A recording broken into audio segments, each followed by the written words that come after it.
नमस्कार, थर्ड आई देख रहे हैं आप। मैं हूं आपके साथ नविंदु। आगामी चुनाव यानी 2027 यूपी विधानसभा चुनाव को लेकर बीजेपी ने अपने गठबंधन में सीटों का फॉर्मूला तय कर दिया है और इसे लेकर ऐलान भी हो गया है कि आरएलडी को कितनी सीटें दी जाएंगी। उसके अलावा जो दूसरी पार्टी गठबंधन में है उनको कितनी सीटें मिलेंगी। 73 सीटें आरएलडी को मिल रही हैं, सुभाषपा को 39 सीटें दी जा रही हैं, निषाद पार्टी के खाते में 31 सीटें जा रही हैं और अपना दल यानी अनुप्रिया पटेल की पार्टी को 19 सीटें दी जा रही है। यानी बीजेपी अपने सहयोगियों को 403 में से 162 सीट देने जा रही है। चौंकिए मत, ये बात अखिलेश यादव ने कहा है, बीजेपी ने नहीं।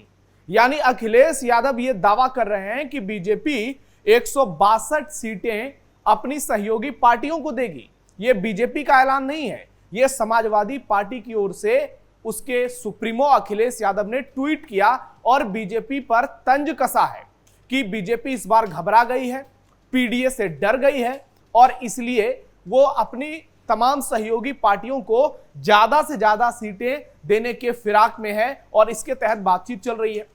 समाजवादी पार्टी सुप्रीमो अखिलेश यादव ने अपने सोशल मीडिया साइट एक्स पर एक ट्वीट किया और उसमें उन्होंने लिखा है, सूत्रों के हवाले से आई यह खबर बेहद स्वागत योग्य है कि भारतीय जनता पार्टी अपनी हार सामने देखकर पीडीए के जवाब में अपने सहयोगी दलों को इधर उधर छटकने से बचाने के लिए कुछ चुनावी विशेषज्ञों की सलाह पर निम्न विवरण के मुताबिक सीटें देने की योजना पर काम कर रही है। आरएलडी 73 सीटें, सुभाषपा 39 सीटें, निषाद पार्टी 31 सीटें, अपना दल 19 सीटें। अगर अखिलेश यादव के इस फॉर्मूले पर गौर किया जाए तो साफ साफ लग रहा है कि यह अखिलेश यादव ने बीजेपी को घेरने के लिए किया है, सिर्फ एक नैरेटिव बनाने के लिए किया है, क्योंकि यह संभव ही नजर नहीं आता है। उत्तर प्रदेश में 403 सीटों में से अगर बीजेपी 162 सीटें अपनी सहयोगियों को दे देगी तो फिर उसके पास लड़ने के लिए केवल 241 सीटें बचेंगी। आपको याद होगा पिछली बार के चुनाव में पार्टी को 255 सीटें मिली थी और 300 पार से घटकर बीजेपी 255 तक आ गई थी और इसे पार्टी की एक हार के तौर पर भी समाजवादी पार्टी और कांग्रेस ने इस मुद्दे को उठाया था। तो ऐसे में इस बार योगी आदित्यनाथ की वापसी और शानदार तरीके से कराने की कोशिश में बीजेपी लगी हुई है। लेकिन अखिलेश यादव ने एक बार फिर से एक बड़ा दांव खेला है। आपको याद होगा कुछ समय पहले भी उन्होंने बड़ा बयान दिया था और कहा था कि बीजेपी अपने कई उम्मीदवारों के टिकट को काट देगी। 255 तो बीजेपी के जिताऊ उम्मीदवार हैं, तो ऐसे में सवाल ही नहीं उठता कि बीजेपी 255 से कम सीटों पर चुनाव लड़ेगी। और जो तमाम आंकड़े आ रहे हैं, तमाम सर्वेज आ रहे हैं, उसके मुताबिक यह दावा किया जा रहा है कि 300 से 325-30 सीट तक बीजेपी चुनाव लड़ेगी। हो सकता है पार्टी 350 तक भी लड़ने के लिए सोचे, लेकिन इस बार गठबंधन में 4 पार्टियां हैं। पिछली बार ओम प्रकाश राजभर और जयंत चौधरी ये दोनों इंडी गठबंधन के हिस्सेदार थे, यानी अखिलेश यादव के साथ मिलकर चुनाव लड़ रहे थे। लेकिन इस बार अखिलेश यादव को झटका लगा है। उनके साथ कांग्रेस जरूर आई है, हालांकि गठबंधन पर अभी फाइनल मुहर नहीं लगी है, लेकिन 4 मजबूत पार्टियां बीजेपी के साथ आ गई हैं, जिसमें सबसे बड़ी पार्टी की अगर बात की जाए तो आरएलडी है। जयंत चौधरी जो उसके सुप्रीमो हैं, मोदी कैबिनेट में मंत्री भी हैं और पश्चिमी यूपी में बीजेपी काफी मजबूत नजर आ रही है। इसके अलावा सुभाषपा की बात करें, ओम प्रकाश राजभर पिछली बार अखिलेश यादव के साथ थे, पाला बदला, योगी सरकार में मंत्री भी बने हैं और इस बार उनके आने से पूर्वांचल में जो बीजेपी को डैमेज हुआ था, कहा जा रहा है कि उसकी भरपाई हो जाएगी। संजय निषाद, उनका भी इलाका जो है वहां पर उनका दबदबा माना जाता है, कुछ सीटों पर वो बहुत प्रभावशाली हैं और पूर्वांचल में ही अनुप्रिया पटेल की पार्टी भी मजबूत है। मिर्जापुर से वो सांसद हैं, मोदी कैबिनेट में मंत्री भी हैं। संजय निषाद योगी कैबिनेट में मंत्री हैं। यानी एनडीए की चारों पार्टियां एकजुट नजर आ रही हैं। अखिलेश यादव के अगर ट्वीट पर गौर किया जाए तो अखिलेश यादव केवल यहां पर एक नैरेटिव बना रहे हैं, जैसा नैरेटिव उन्होंने 2024 के चुनाव में बनाया था कि संविधान खतरे में है। अब आपको अखिलेश यादव के ट्वीट का अगला हिस्सा दिखाते हैं, उसमें उन्होंने आखिरकार क्या कुछ लिखा है और वो आपको बताते भी हैं। यूं देखें तो एक सराहनीय बात है, लेकिन पीडीए की जनसंख्या के अनुपात में यह भी आधे से कम है, इसलिए यह योजना पूरी तरह असफल ही होगी।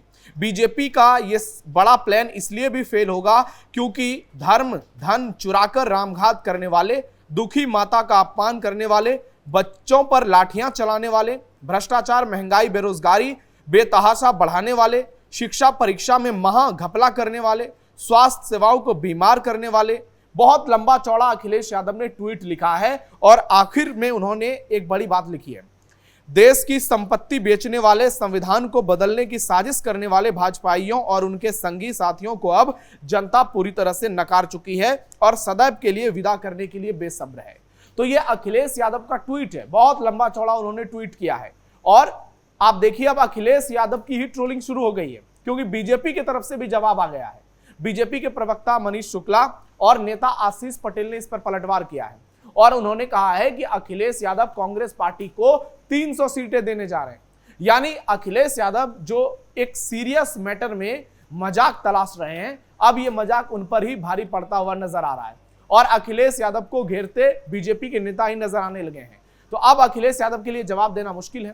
पहले ही वो इस सवाल के जवाब में फंसे हैं कि कांग्रेस पार्टी से उनका गठबंधन होगा या नहीं होगा, क्योंकि आज ही इमरान मसूद और आशू मलिक जो कांग्रेस के सांसद हैं और समाजवादी पार्टी के विधायक हैं, दोनों के बीच भयंकर लड़ाई हुई है और समाजवादी पार्टी और कांग्रेस के रिश्तों के बीच ये खबर जब आई तो उत्तर प्रदेश में चर्चाओं का दौर एक बार फिर से शुरू हो गया कि ऐसी स्थिति में सपा कांग्रेस मिलकर एक साथ कैसे चुनाव लड़ेगी। एक बार जरा आज जो कुछ हुआ उसका वीडियो आपको दिखाते हैं।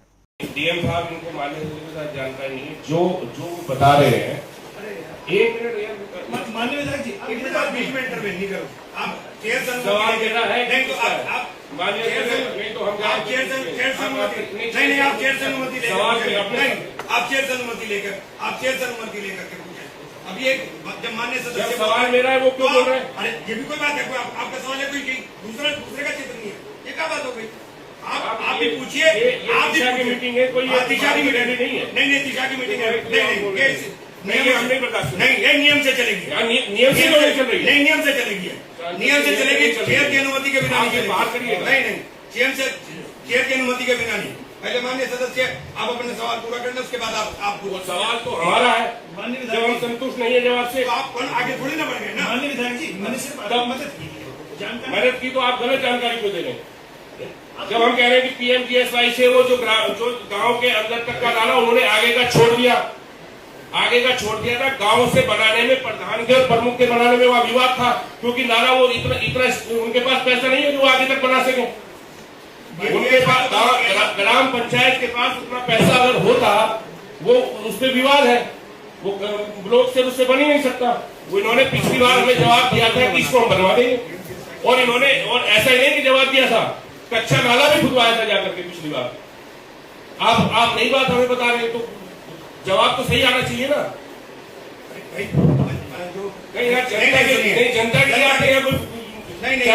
इस वीडियो को देखकर आपको अंदाजा हो गया होगा कि समाजवादी पार्टी और कांग्रेस एक दूसरे की जानी दुश्मन बन गई है। भले ही ये सामने बड़ी बड़ी बातें करते हो, मोदी योगी के विरोध की बातें करते हो, लेकिन अंदर खाने ये एक दूसरे को पसंद नहीं करते हैं, क्योंकि कांग्रेस को लगता है कि सपा ने हमारा मुस्लिम वोट हथिया लिया और समाजवादी पार्टी को इस बात का यकीन है कि यदि कांग्रेस पार्टी को ज्यादा सीटें हम देंगे तो फिर हाल बिहार चुनाव वाला होगा।